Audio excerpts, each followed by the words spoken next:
插好了，我就要擦掉了。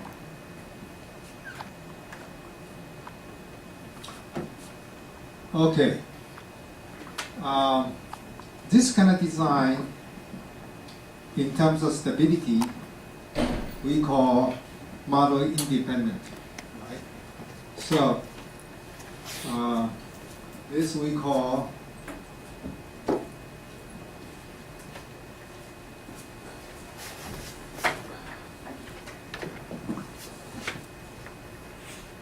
this control design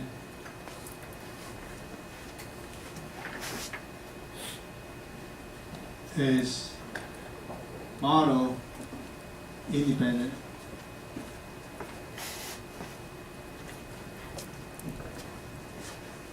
In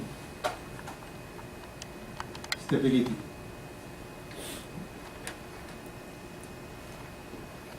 Okay? So this kind of design, the MC, ZC, and KC, that's the design parameters. And this design parameters is really model independent because it's nothing to do with your system mass or system stiffness, instability.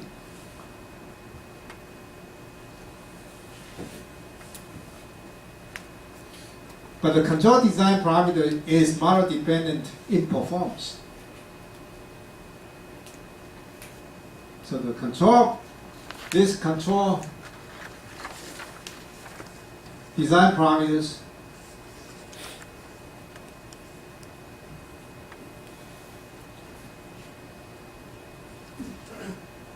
are performance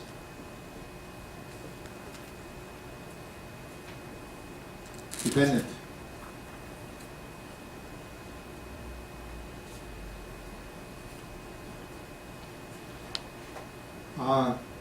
Performance dependent.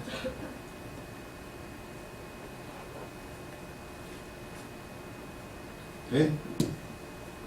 Understand that? So advantage of this kind of design is that you don't worry about stability problem. You worry about your performance. And almost all other control methods, the control parameters will stability and performance dependent.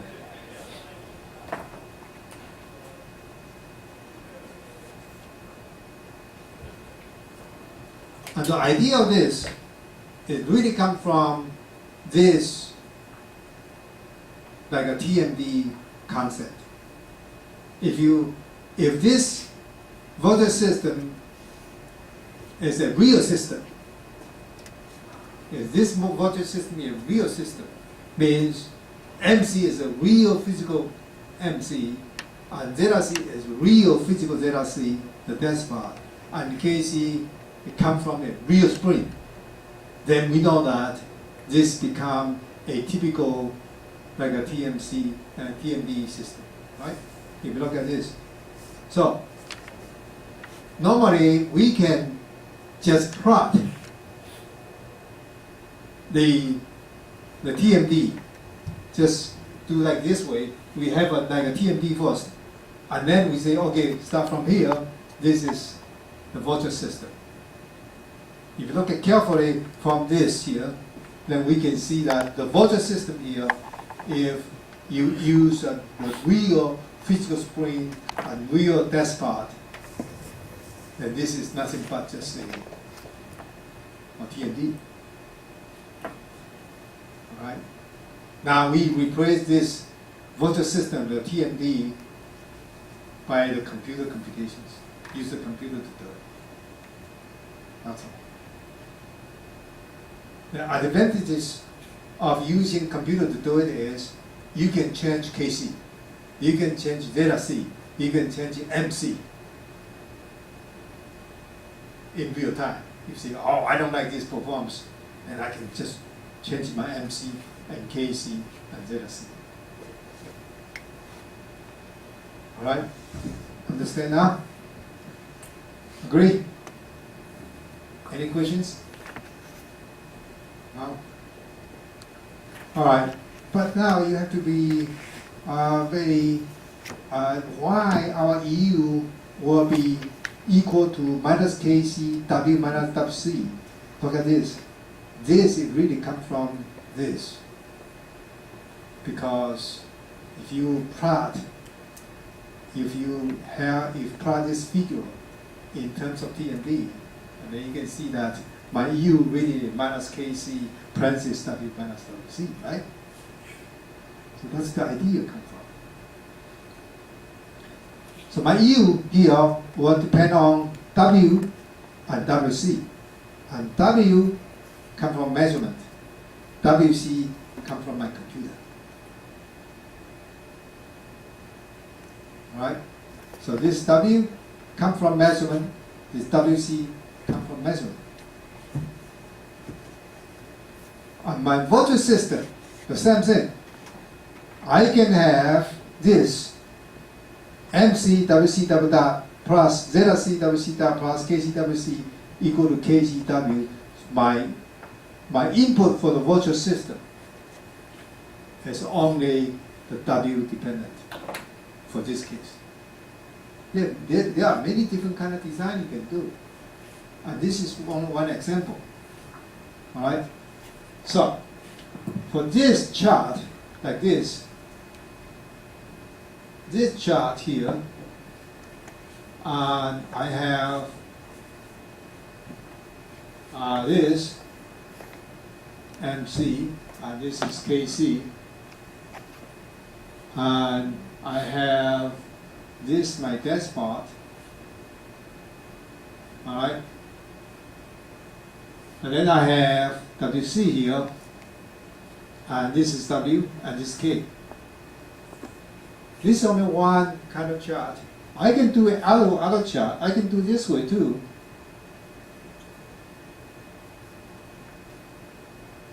Just like exact like a TMB if you want to do this way.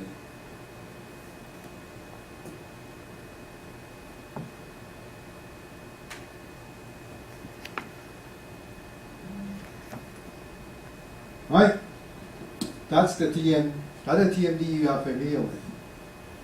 And this is one way to do it. Yes, we can do another way, like that. So that's the only way to do it. And we know that this one here, U, equal to minus Kc and W minus WC. This W from measurement,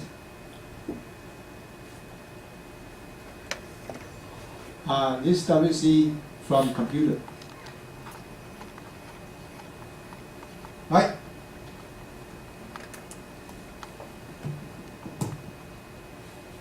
That's from computer. The same thing, we can do this, and we'll talk about this later, soon, very soon. And you can write your U in terms of this system, I can write in terms of system, the equation of motion will be a little bit different. But your input will be a little bit different too. Okay? But it all works. Because we know that this will be stable system as long as MC larger than 0 and delta C larger than 0 and KC larger than 0. This one is exactly the same thing as this one is also stable in stability as long as this satisfied.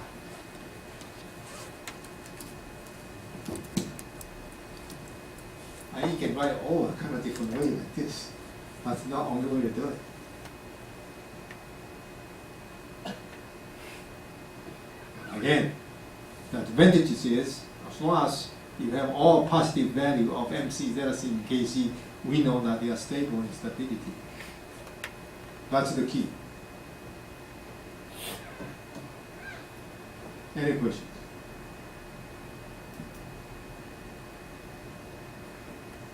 So to use this kind of design, you can